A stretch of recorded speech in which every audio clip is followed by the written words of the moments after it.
The stones of 5 colors and the Empress Jokwa. An old Chinese story. Long, long ago there lived a great Chinese empress who succeeded her brother the Emperor Fuki. It was the age of giants, and the Empress Jokwa, for that was her name, was 25 feet high, nearly as tall as her brother. She was a wonderful woman, and an able ruler. There is an interesting story of how she mended a part of the broken heavens and one of the terrestrial pillars which upheld the sky, both of which were damaged during a rebellion raised by one of King Fuki's subjects. The rebel's name was Kukai. He was 26 feet high. His body was entirely covered with hair, and his face was as black as iron. He was a wizard and a very terrible character indeed. When the Emperor Fuki died, Kukai was bitten with the ambition to be Emperor of China, but his plan failed, and Jokwa, the dead emperor's sister, mounted the throne. Kukai was so angry at being thwarted in his desire that he raised a revolt. His first act was to employ the water devil, who caused a great flood to rush over the country. This swamped the poor people out of their homes, and when the Empress Jokwa saw the plight of her subjects, and knew it was Kukai's fault, she declared war against him. Now Jokwa, the empress, had 2 young warriors called Hako and Ako, and the former she made general of the front forces. Hako was delighted that the empress's choice should fall on him, and he prepared himself for battle. He took up the longest lance he could find and mounted a red horse, and was just about to set out when he heard someone galloping hard behind him and shouting, "Hako, stop! The general of the front forces must be I." He looked back and saw Ako, his comrade, riding on a white horse, in the act of unsheathing a large sword to draw upon him. Hako's anger was kindled, and as he turned to face his rival he cried, "Insolent wretch! I have been appointed by the Empress to lead the front forces to battle. Do you dare to stop me?" "Yes," answered Ako. "I ought to lead the army. It is you who should follow me." At this bold reply Hako's anger burst from a spark into a flame. "Dare you answer me thus? Take that," and he lunged at him with his lance. But Ako moved quickly aside, and at the same time, raising his sword, he wounded the head of the general's horse. Obliged to dismount, Hako was about to rush at his antagonist when Ako, as quick as lightning, tore from his breast the badge of commandership and galloped away. The action was so quick that Hako stood dazed, not knowing what to do. The Empress had been a spectator of the scene, and she could not but admire the quickness of the ambitious Ako. And in order to pacify the rivals she determined to appoint them both to the generalship of the front army. So Hako was made commander of the left wing of the front army, and Ako of the right. 100,000 soldiers followed them and marched to put down the rebel Kukai. Within a short time the 2 generals reached the castle where Kukai had fortified himself. When aware of their approach, the wizard said, "I will blow these 2 poor children away with one breath." He little thought how hard he would find the fight. With these words Kukai seized an iron rod and mounted a black horse, and rushed forth like an angry tiger to meet his 2 foes. As the 2 young warriors saw him tearing down upon them, they said to each other, "We must not let him escape alive," and they attacked him from the right and from the left with sword and with lance. But the all-powerful Kukai was not to be easily beaten. He whirled his iron rod round like a great water wheel, and for a long time they fought thus, neither side gaining nor losing. At last, to avoid the wizard's iron rod, Hako turned his horse too quickly. The animal's hoof struck against a large stone, and in a fright the horse reared as straight on end as a screen, throwing his master to the ground. Thereupon Kukai drew his 3-edged sword and was about to kill the prostrate Hako. But before the wizard could work his wicked will, the brave Ako had wheeled his horse in front of Kokai and dared him to try his strength with him, and not to kill a fallen man. But Kokai was tired, and he did not feel inclined to face this fresh and dauntless young soldier, so suddenly wheeling his horse round, he fled from the fray. Ako, who had been only slightly stunned, had by this time got upon his feet, and he and his comrade rushed after the retreating enemy, the one on foot and the other on horseback. Kokai, seeing that he was pursued, turned upon his nearest assailant, who was, of course, the mounted Ako, and drawing forth an arrow from the quiver at his back, fitted it to his bow and drew upon Ako. As quick as lightning the wary Ako avoided the shaft, which only touched his helmet strings, and glancing off fell harmless against Ako's coat of armor. The wizard saw that both his enemies remained unscathed. He also knew that there was no time to pull a second arrow before they would be upon him, so to save himself he resorted to magic. He stretched forth his wand, and immediately a great flood arose, and Jokewa's army and her brave young generals were swept away like a falling of autumn leaves on a stream. Ako and Ako found themselves struggling neck-deep in water, and looking round they saw the ferocious Kokai making towards them through the water with his iron rod on high. They thought every moment that they would be cut down, but they bravely struck out to swim as far as they could from Kokai's reach. All of a sudden they found themselves in front of what seemed to be an island rising straight out of the water. They looked up, and there stood an old man with hair as white as snow, smiling at them. They cried to him to help them. The old man nodded his head and came down to the edge of the water. As soon as his feet touched the flood it divided, and a good road appeared, to the amazement of the drowning men, who now found themselves safe. Kokai had by this time reached the island, which had risen as if by a miracle out of the water. And seeing his enemies thus saved, he was furious. He rushed through the water upon the old man, and it seemed as if he would surely be killed. But the old man appeared not in the least dismayed, and calmly awaited the wizard's onslaught. As Kokai drew near, the old man laughed aloud merrily, and turning into a large and beautiful white crane, flapped his wings and flew upwards into the heavens. When Ako and Ako saw this, they knew that their deliverer was no mere human being, was perhaps a god in disguise. And they hoped later on to find out who the venerable old man was. In the meantime they had retreated, and it being now the close of day, for the sun was setting, both Kokai and the young warriors gave up the idea of fighting more that day. That night Ako and Ako decided that it was useless to fight against the wizard Kokai, for he had supernatural powers, while they were only human. So they presented themselves before the Empress Jokewa.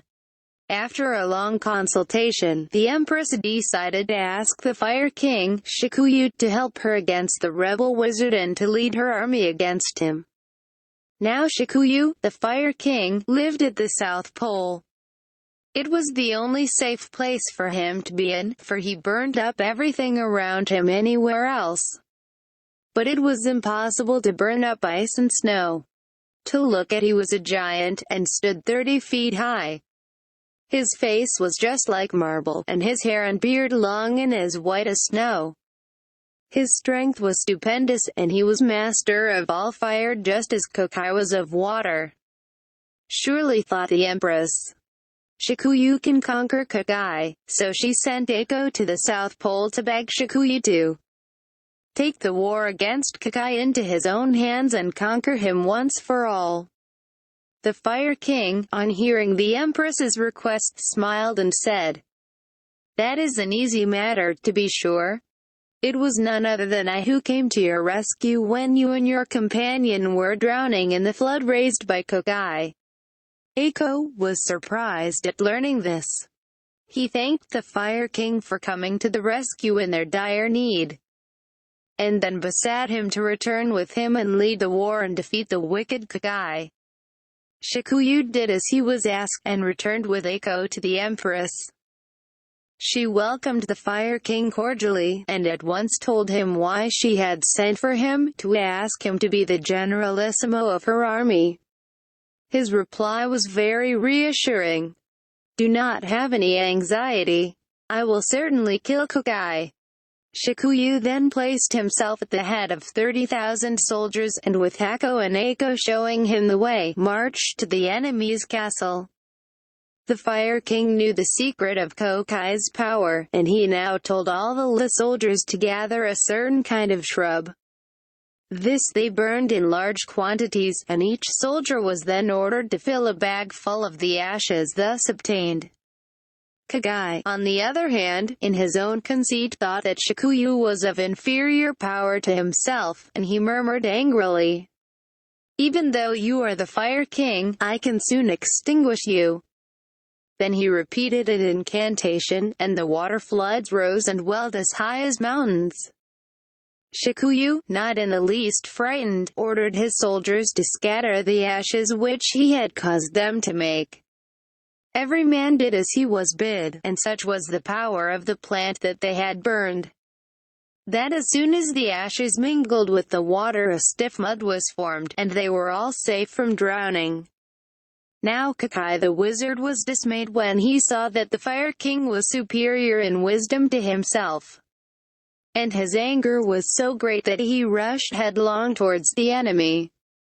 Eiko rode to meet him, and the two fought together for some time. They were well matched in a hand-to-hand combat. Hako, who was carefully watching the fray, saw that Eiko began to tire, and fearing that his companion would be killed, he took his place. But Kakai had tired as well, and feeling himself unable to hold out against Hako, he said artfully, "You are too magnanimous thus to fight for your friend and run the risk of being killed. I will not hurt such a good man." And he pretended to retreat, turning away the head of his horse. His intention was to throw Hako off his guard and then to wheel round and take him by surprise. But Shikuyu understood the wily wizard, and he spoke at once, "You are a coward. You cannot deceive me." Saying this, the Fire King made a sign to the unwary Hako to attack him. Kakai now turned upon Shikuyu furiously, but he was tired and unable to fight well, and he soon received a wound in his shoulder. He now broke from the fray and tried to escape in earnest. While the fight between their leaders had been going on, the two armies had stood waiting for the issue. Shikuyu now turned and bade joke with soldiers charge the enemy's forces. This they did, and routed them with a great slaughter, and the wizard barely escaped with his life. It was in vain that Kakai called upon the water devil to help him, for Shikuyu knew the counter-charm. The wizard found that the battle was against him. Mad with pain, for his wound began to trouble him, and frenzied with disappointment and fear, he dashed his head against the rocks of Mount Shu and died on the spot. There was an end of the wicked Kagai, but not of trouble in the Empress Jokewa's kingdom, as you shall see. The force with which the wizard fell against the rocks was so great that the mountain burst, and fire rushed out from the earth. And one of the pillars upholding the heavens was broken so that one corner of the sky dropped till it touched the earth. Shikuyu, the Fire King, took up the body of the wizard and carried it to the Empress Jokewa, who rejoiced greatly that her enemy was vanquished, and her generals victorious. She showered all manner of gifts and honors upon Shikuyu. But all this time fire was bursting from the mountain, broken by the fall of Kagai. Whole villages were destroyed, rice fields burned up, river beds filled with the burning lava, and the homeless people were in great distress. So the Empress left the capital as soon as she had rewarded the victor Shikuyu, and journeyed with all speed to the scene of disaster. She found that both heaven and earth had sustained damage, and the place was so dark that she had to light her lamp to find out the extent of the havoc that had been wrought. Having ascertained this, she set to work at repairs. To this end she ordered her subjects to collect stones of 5 colors: blue, yellow, red, white and black. When she had obtained these, she boiled them with a kind of porcelain in a large cauldron, and the mixture became a beautiful paste. And with this she knew that she could mend the sky. Now all was ready. Summoning the clouds that were sailing ever so high above her head, she mounted them, and rode heavenwards, carrying in her hands the vase containing the paste made from the stones of 5 colors. She soon reached the corner of the sky that was broken, and applied the paste and mended it. Having done this, she turned her attention to the broken pillar, and with the legs of a very large tortoise she mended it. When this was finished she mounted the clouds and descended to the earth, hoping to find that all was now right. But to her dismay she found that it was still quite dark. Neither the sun shone by day nor the moon by night. Greatly perplexed, she at last called a meeting of all the wise men of the kingdom, and asked their advice as to what she should do in this dilemma. 2 of the wisest said, "The roads of heaven have been damaged by the late accident, and the sun and moon have been obliged to stay at home. Neither the sun could make his daily journey nor the moon her nightly one because of the bad roads. The sun and moon do not yet know that your majesty has mended all that was damaged. So we will go and inform them that since you have repaired them the roads are safe." The empress approved of what the wise men suggested, and ordered them to set out on their mission. But this was not easy, for the palace of the sun and moon was many, many hundreds of thousands of miles distant into the east. If they traveled on foot they might never reach the place, they would die of old age on the road. But Jokwa had recourse to magic. She gave her 2 ambassadors wonderful chariots which could whirl through the air by magic power 1,000 miles per minute. They set out in good spirits, riding above the clouds. And after many days they reached the country where the sun and the moon were living happily together. The 2 ambassadors were granted an interview with their majesties of light and asked them why they had for so many days secluded themselves from the universe. Did they not know that by doing so they plunged the world and all its people into uttermost darkness both day and night? Replied the sun and the moon. Surely you know that Mount Shu has suddenly burst forth with fire, and the roads of heaven have been greatly damaged. I, the sun, found it impossible to make my daily journey along such rough roads, and certainly the moon could not issue forth at night. So we both retired into private life for a time. Then the 2 wise men bowed themselves to the ground and said, "Our Empress Jokwa has already repaired the roads with the wonderful stones of 5 colors. So we beg to assure your majesties that the roads are just as they were before the eruption took place."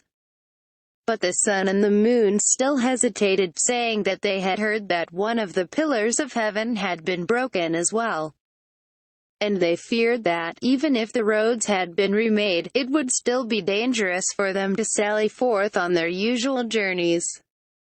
"You need have no anxiety about the broken pillar," said the 2 ambassadors.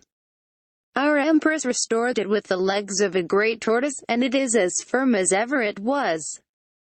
Then the sun and moon appeared satisfied, and they both set out to try the roads. They found that what the empress's deputies had told them was correct. After the examination of the heavenly roads, the sun and moon again gave light to the earth. All the people rejoiced greatly, and peace and prosperity were secured in China for a long time under the reign of the wise Empress Jokwa. The end.